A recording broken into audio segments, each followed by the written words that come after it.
All right, good morning, everybody. It's Monday morning. We made it through another weekend. The weather's getting warmer outside. Spring break is here, whether you like it or not. It's here, and people from up north are coming down here, and we're seeing a lot more people with tail lights that don't work, brake lights that don't work, headlights that, well, one's in the tree and one's on the ground. And that's probably just the locals, not people coming out of town. Because one of the things I see, when you get up early in the morning to come do this television show, you see a lot. It's dark outside most of the time. Well, until the last few weeks now, starting to get a lot lighter. But still, there's so many cars I see out there with missing brake lights or high-mounted brake lights or tail lights that just don't work at all. And it's dark outside, and no one seems to, well, you just don't walk around your car to take a look at it like you should. And that's something I recommend as preventative maintenance, something you should do, well, at least once a month. Preferably if you could do it every day, it'd be great. But most people don't have the time or, put it in their schedule to do. But on a Saturday is the best time that I recommend people to, if they're not working, get up, walk outside, start your car, check your oil in your car, check your fluid levels while the car is cold before you start it up. Just do those basics. I mean, people they don't do it because we've gotten out of the habit. Years ago when I was first went into this business, back when I was a teenager, you could go to a service station where people actually perform service on your vehicle. When you got gasoline, they checked your oil and your tires and your headlights and your tail lights and your brake lights and all these things as a service. You paid for it, an extra 2 or 3 cents a gallon.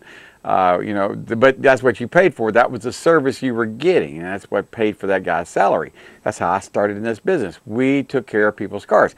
Well, then self-service came along in the 70s when gas prices got so high. They went from 25 to 35 to 45 up to $1 a gallon in the mid-70s, and then service stations themselves started to go away about that time. And they become self-service. And people have, they learned they could pump their own gas. It wasn't a big deal. They learned how to do that in the oil crisis of the 70s. Odd and even days that you could get gas, depending on was your license plate, did it end on an even number or an odd number, whatever the case may be. And those were the days you could get gas back in the 70s. But things have changed now. We have all the gasoline we want, and we drive all we want, and we go wherever we want. The problem is sometimes we don't bother to check the equipment, our safety equipment. Our safety equipment is our lights. It's our wiper blades. It's our tires. There's a lot riding on your tires, as a Michelin commercial says. But these things are very, very important to keep you safe on the road. We just got back from the Libertarian State Convention, and on the highway, people had to drive, as far as 15 hours to get to our convention from Key West up to Fort Walton Beach. But people had to drive a very long way, and every one of them said, before I took the trip, I made sure my car was safe to be driven. They took it to a shop, and they had someone look at it if they weren't a mechanic, or they looked at it themselves. And just about everyone I talked to, I said, how were all your lights? And they said, the people I talked to about it, I said, the 2 or 3 people I talked to, just 2 out of the 3 said, yes, I had a light that was out I had no idea about. And I said, which light was out? And he said, one guy said a tag light, another guy said the high-mounted brake light. The point being is, if those things are not there, it could actually cause you to get stopped, get a ticket, a citation because of, because things aren't working as they're supposed to.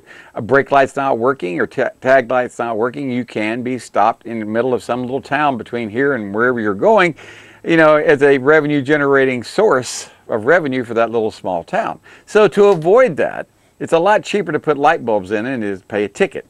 And so check your headlights, check your taillights, check all these operating things, and change your wiper blades every 6 months. Now, I know a lot of people say, well, I change my wiper blades, when they start to streak. Well, what I have found out, wiper blades seem to streak about every 6 months. They're wore out. Now, to make your wiper blades last longer, if you could clean them, I'm serious, just a little soap and water, just a little mild dishwashing detergent on a soft cloth will do wonders to remove the road film that's on and the oxidation of your wiper blades. They like to oxidize. They get a little, gunge on them. So just take a little soapy water on a rag and just wipe your wiper blades off. If you could do that on a regular basis, you might get 7 or 8 months out of wiper blades. But at least during that time, it will be consistent that you're going to have pretty good wiper blades. They might even last longer. Now, if you keep your car in a garage, you could probably go a year, year and a half. But keeping one outside in the weather and in the sunlight. Remember, I've gone outside where the wiper blades are parked. A lot of times it's on metal. They got a real shiny metal piece of chrome up there on some of the bigger cars, older, bigger cars. And I've shot the temperature in the middle of summertime be 145 degrees.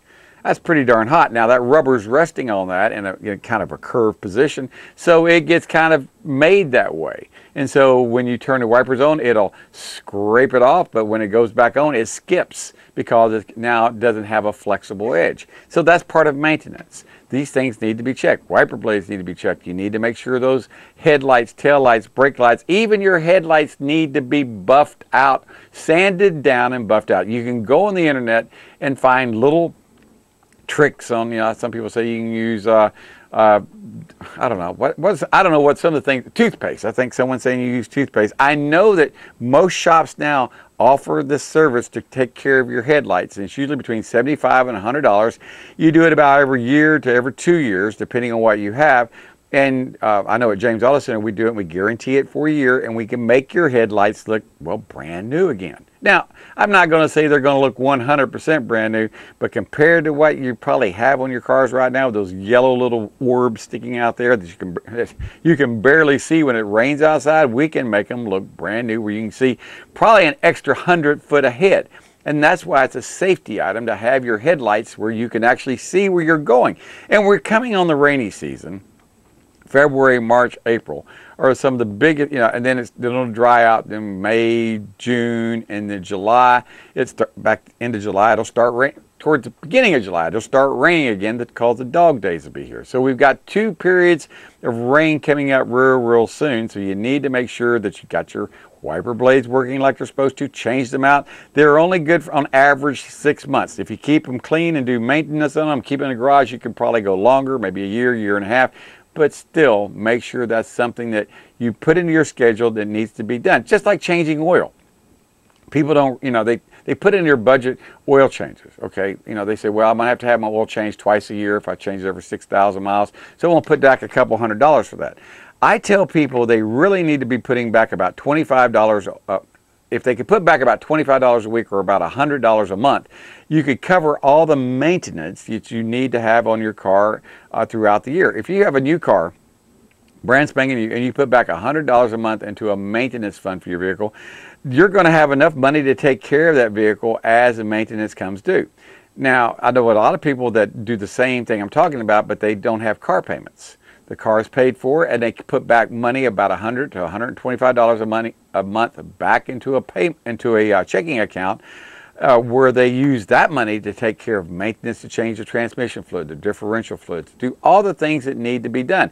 And if they have something unforeseen pop up, say they have bad ball joints, or they have to have a lot of work done to the transmission or something happens, they will have money in reserves because they didn't spend it all. There'll be some years you may only spend $300-400 to do maintenance on it, and there may be another years you spend $2,000 to $3,000 to do maintenance on a car. It'll average out, but the average amount of money that you will spend on a car that's more than 5 years old just to maintain it yearly. I mean, I'm not talking about putting a gasoline in it or buying insurance. You add all those things together, and car payments and everything, it averages around $9,000 a year. I think that's what they came out. But it's about $1,500 a year on average in maintenance. That's tires, that's batteries, that's oil changes, wiper blades.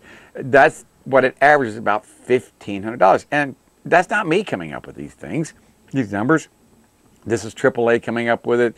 These are people that are in this industry that recognize that, well, that's what it costs to keep a car running. It's not inexpensive to drive a car. That's why a lot of younger people are opting out of getting driver's license and driving cars, especially in cities, because they have transportation by buses and they can go wherever they go. There's a strong possibility in the next 20 years that it will cost too much money for you and I to drive a car ourselves like we're used to, because cars may be autonomously driven by computers, and those cars are considerably markedly safer to be driven or to be on the highway because, well, they got computers doing all the work. You don't even have steering wheels on or brakes. You're just a passenger in them. So they don't worry about speeding. They don't worry about those parts right there. But if you're driving a car yourself where you make all the decisions, insurance companies may end up making it where it's cost prohibitive for you to be able to drive a car. I know that sounds kind of strange in our way of thinking that we can go wherever we want with a car. And the idea of having a car that doesn't even have a steering wheel or a gas pedal or a brake pedal on it kind of makes you wonder, how can that work? Well, they're coming up with this. Now, that may not be for everyone. I venture to say it's going to be an interesting next 20 years. But autonomous cars are coming. And they're going to be, we were talking last Friday with Hanson about how they're even taking little chips, RFID chips, and inserting them in tires to tell, when they scan a tire, to tell how hot they've gotten, how cold they've gotten, how many miles they've got on them, where they are at on tread wear, how many revolutions, all these things to make sure that the computer knows how much time it's going to take to stop the car in certain conditions. Because the computer can read, is it a slippery road? Is it a wet road? They can tell by how much traction it may be losing, and it can make all these decisions. And that's why I'm saying cars are going to be a lot safer, and it may be a lot cheaper to have a car that's autonomously driven where you can't drive it. You have to go to your smartphone or whatever and say, I need to go from here to here, and you won't even own the car. You will have to have what's called ride sharing. These are things that are down the pipe. It's not me coming up with all these ideas, but it is coming, especially in large cities. They're using this in Europe right now, and you have ride-sharing programs where you have a different car you would drive if you're going on vacation with a family. You have another car that you would be using if you're in town. And these are not cars you own. It's called ride sharing, and they pick you up and take you where you're supposed to go. But this is all part of keeping cars safe, so it's very, very important, since we don't have autonomous cars that are being driven here in our part of the country, unless they're in some sort of beta testing program that I'm unaware of. You still need to check your tires. You still need to check your brakes. You still need to make sure that the safety items that are on your car are fine. And you need to do this on a regular basis. Too many people they just don't check. They turn the key and the car starts, they put it in gear and they go. They don't bother to walk around the car and to make sure the lights are all working, or they make sure they have plenty of air in their tires. And maybe they have a TPMS light on that's been staying on for a long time because, well, the car's maybe 7, 8 years old. The battery's gone bad in these. And last time they checked it, the tires, everything was fine. The battery's bad in that. And come to find out, they have a tire that's too low. And if that's the case, the tires come apart very, very easy. Those tire pressure monitoring lights do mean something, and they can save you a lot. They can save your life. So being on the cheap and not changing that off your car when you see that, there's a lot riding on your tires. That's one thing. That and check engine lights, people seem to overlook a lot because they don't think they need them. Maybe because the light is yellow and not red. But in my opinion, it ought to be a red light, because that tells you it's dangerous to ride a tire driving a car with possibly low air pressure. That's what we're trying to let you know, some of the safety points. We'll be right back with Scott Hobbs. He's going to be calling and talking about preventative maintenance for your home. We'll be right back. If you want the best deal in town for tires, you need to call Baytown Tires at 873-8900. Hanson and the guys at Baytown Tires take pride in serving Panama City for over 20 years. Baytown Tires on Highway 98 in St. Andrews. All service work backed by a nationwide warranty. Part of what I'd like to let you know is what we do and how we work our system. Basically, we've got about 700 stocking dealers scattered around the 15 counties here in the Big Bend area of the state. I run a fleet of trucks, vans, and what we call hotshot vehicles to deliver to our dealers quickly so they can help service you as fast and efficiently as they can. Provide timely and efficient service, and we're there to take care of our dealers, who in turn can take care of their customers. So, the I'll get there quick plumbing guy got there quick. To be fair, he did fix the leak in the kitchen drain. Too bad this is the bathroom. Mr. Rooter Plumbing ensures we fix what you see, and even what you don't. All right, welcome back to our second half of our Monday morning show. I have Scott Hobbs on here. And Scott, good morning. How are we doing today, sir?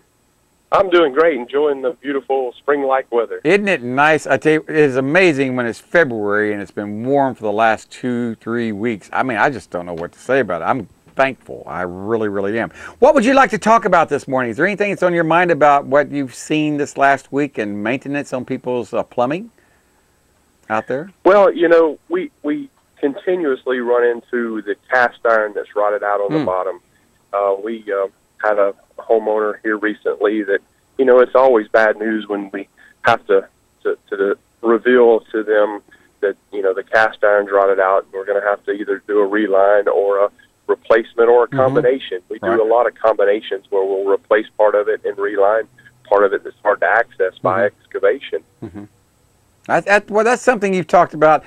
This is where you, well, you've showed me before pictures. Anna Marie will probably put it on there, where the bottom of the cast iron pipe is literally gone. There's nothing there, and that could be because over the years you put maybe Drano in it or some caustic chemicals that have eaten the bottom out, because the bottom's always got moisture in it, always got some sort of, and that's what's eating away at the metal. And you actually blow in a fiberglass sock, so to speak, that actually conforms to the inside of the pipe and makes really a pipe inside a pipe. It's about what, 3/6? That's absolutely right. It sure is. It's almost like a fiberglass, that you would, your fiberglass boat or your fiberglass shower. It's a good thick piece of fiberglass. It's just as slick as that. So you're back to brand new, even better than new, probably. And the advantage of that is, like you said, is say your driveway is over your entire drain line, and you just pay $12,000 to have your driveway put in 2 years before. You don't want to pavers. Yeah, or a lot more than that if you had pavers put down. And now you don't want to rip it up, because that's where a lot of people's pipes go. They go right underneath the driveway. I know it is at my house. And this right here would save them literally thousands of dollars trying to redo a driveway, because, well, you don't have to excavate it. You go in there and actually clean it out. I think y'all hydro blast it first, get all the gunge off of it, and then absolutely. Yeah. We'll hydro scrub it. We also have a process of brushes that we go down through, and we'll descale the cast iron if it's cast iron. We'll get it good and clean. Get the hose pipe is what we call it. We'll get it good and clean to where to accept that liner with no concerns. And that seems, now that's something that, well, I know y'all can do it on small pipes, and I know that a lot of cities and municipalities are doing it on larger pipes, but this is not a new idea, is it? I mean, it's been around for a while, so. It's been around for decades. It sure has, and the application for smaller pipes hasn't been around quite as long, but they've perfected the 4-inch drain lines and the 3-inch drain lines, and we also do some 2-inch drain lines. That's a little more difficult, but it's actually doable. It's a doable thing. So originally it was designed for bigger applications, bigger drain pipes, probably industrial, and now they've got it for the smaller homes. Is that where it came from, the idea of blowing these liners? Sure. Okay. They were doing it in municipalities, from manhole to manhole, preventing them from digging up an entire street, shut the street down for, months or weeks, or we know how the city operates. It could be forever. Like Transmitter Road. How long was Transmitter Road down? It was like a year and a half. Yeah, look at Jinx Avenue. Well, we're not going to go there. But it is. But this is something that is, it saves money. It saves, and so if you have this problem, say you come out to your house, I know Mr. Reader will come to someone's house. They can do an inspection with their cameras, and if they see something, the options are either dig it up and replace it if you want to, and you can give them a price on that. Or if you don't have to dig it up, you can give them a price on what it's cost to reline it, to insert a fiberglass sock in it that will, and it hardens. How do you harden? Is it hardened with resin or hardened with hot water or a combination of both? Or how does it actually get hard again? So the fiberglass sock, if anybody's familiar with fiberglass, we actually wet that out with the resin, and it's turned inside out. Kind of imagine taking your sock and turning it inside out. So we blow it into the pipe, turning it inside out to where the smooth, slick side is on the inside of the pipe and the sticky, wet side is against the pipe. And then we run a bladder into that, fill it with water.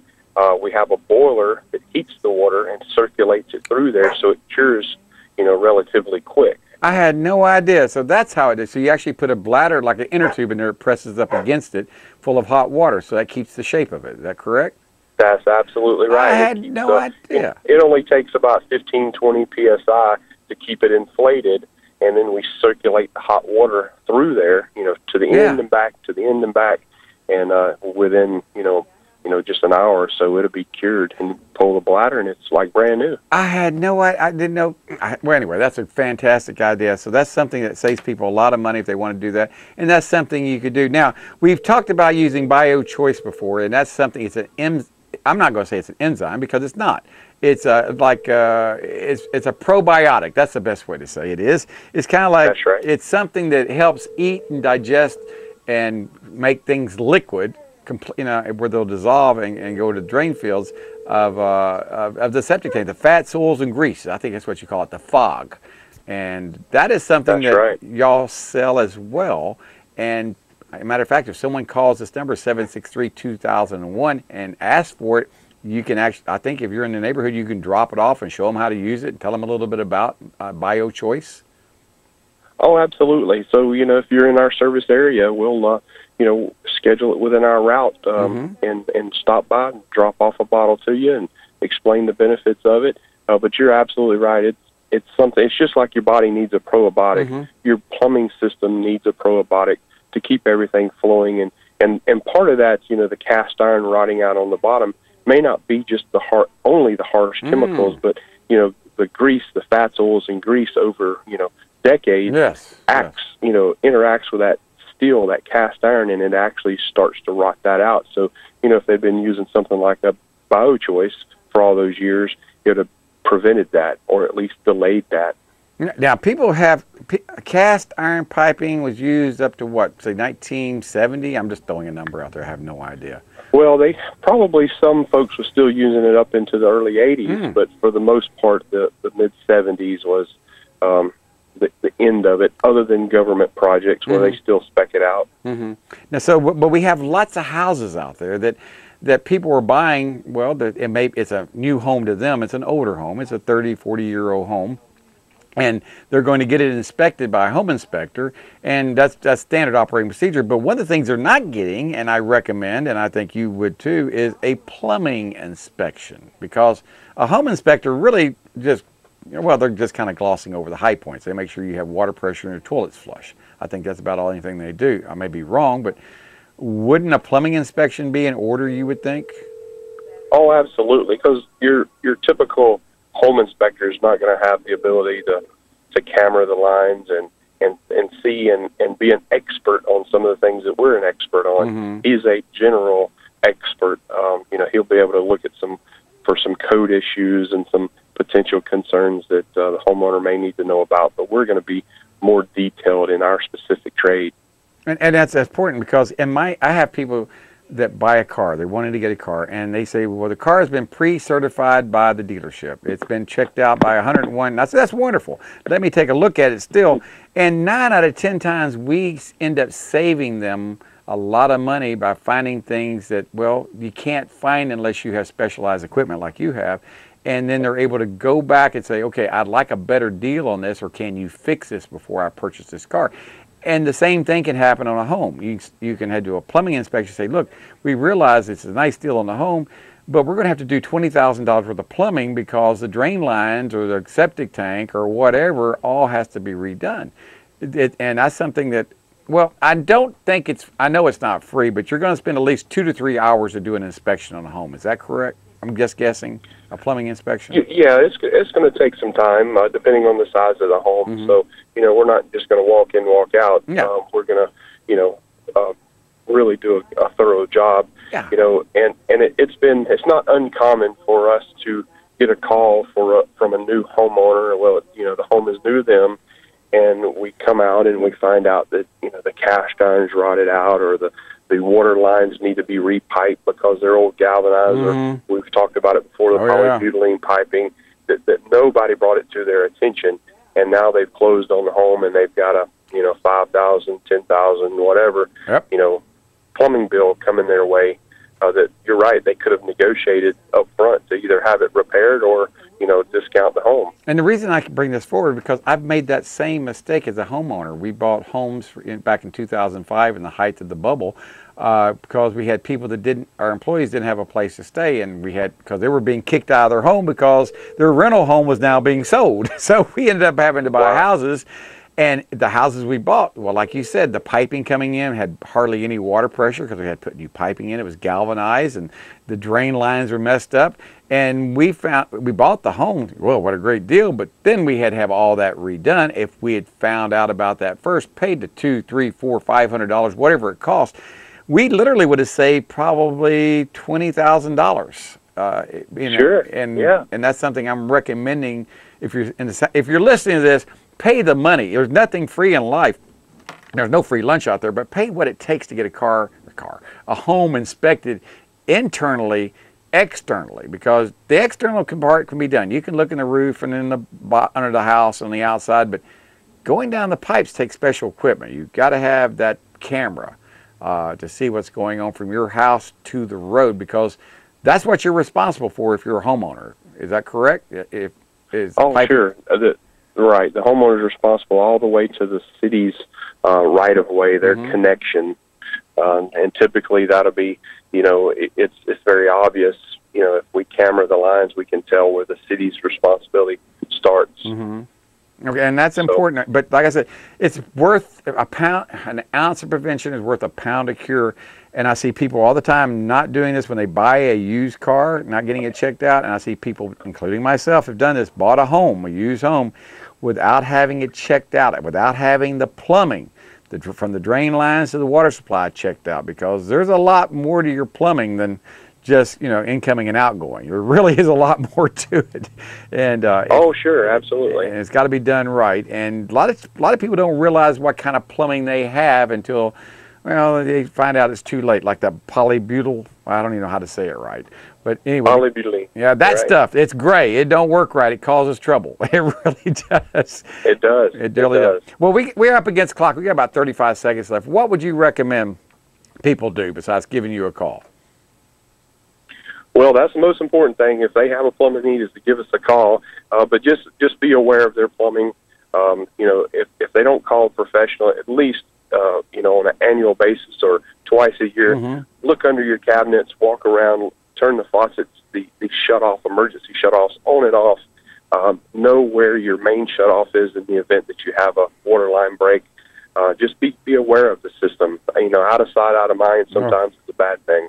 Yeah, it's so true. Out of sight, out of mind. I see that every day on cars, and your home is no exception. Scott, they can give you a call at 763-2001. That's Mr. Reuter Plumbing, and they'll be more than happy to be your gentleman plumber and talk to them about the Advantage Plan. Bye-bye, Scott. We'll talk to you later now.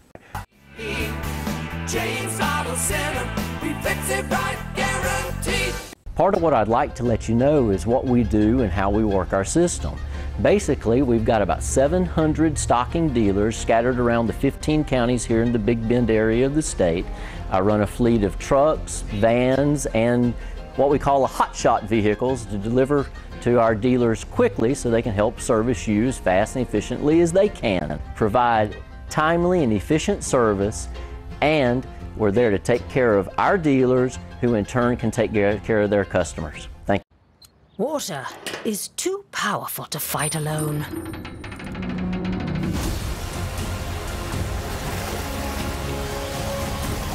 Mr. Reuter Plumbing. Sink, shower and toilet emergency drain services.